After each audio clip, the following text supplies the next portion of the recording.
We all long to be listened to, heard, seen, and known. Recently, I was in the grocery store, and the cashier began to open up about some very difficult things going on in her life. And by the way, this happens often where strangers will just start to share about their life. And so I've learned to recognize this as like a gift of hospitality that I have. And as she was sharing, I listened attentively. And then I would say, what's it like to hold that? And by the end of this very short encounter, I saw, visibly her transformation change. She was lighter and brighter. That is the power of having someone hold space for you to listen to what's stirring and to share that. Yes. And so that is what happens in spiritual direction. It can happen really anywhere, even in the grocery store. And even though this practice is rooted in Christianity, I don't know if that lady's a Christian.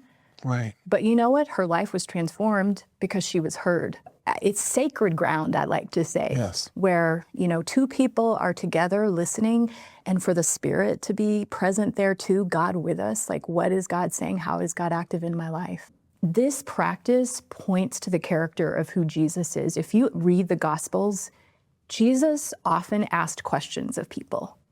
And I believe he did that because he wanted people to have an opportunity to self-reflect, to process, to figure out what was stirring in their soul, not be told what to do or what to think. Yes. And so that's why I love this space, is because together we're listening and we're, tell me more about that. What does that feel like? Yeah. Often we are looking out here for the answers when the answers are in here. Two things that happen often in spiritual direction that I've noticed. One, people recognize God speaks to me. And there are many ways that God speaks to us, not just one way.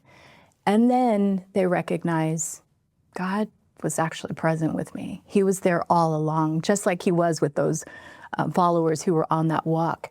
They didn't recognize him. Yes. And the reason is because we often don't take the time to slow down.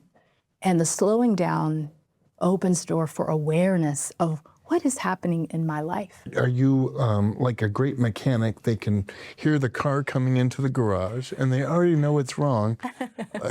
Can you discern when somebody meets you for the first time? Are you able to say, I can figure out what's wrong under the hood? Well, that's the thing, as I mentioned earlier, is that in spiritual direction, we're really not looking for what's wrong. We're not trying to fix anything. We're not trying to diagnose anything.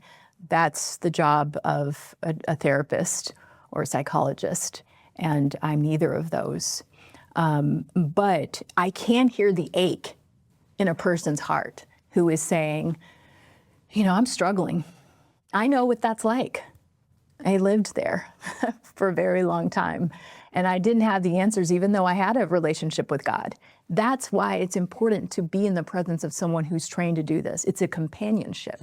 We need people, and not just people, but people who can truly hold space. All right, we have a couple minutes left, so look into the camera on the left and talk to that person who's struggling. Yes.